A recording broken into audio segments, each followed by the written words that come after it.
पुण्यातील वायू प्रदूषणावर पालिकेचा तोडगा निघालाय।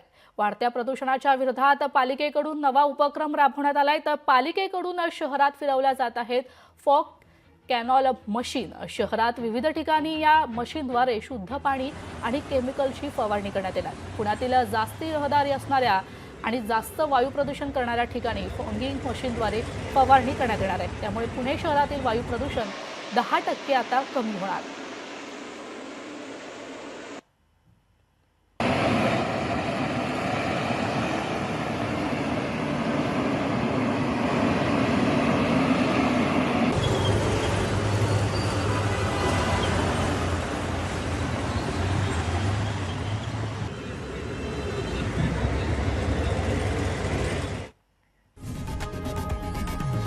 लोकशाही मराठी ऐका, पहा, जागरूक रहा।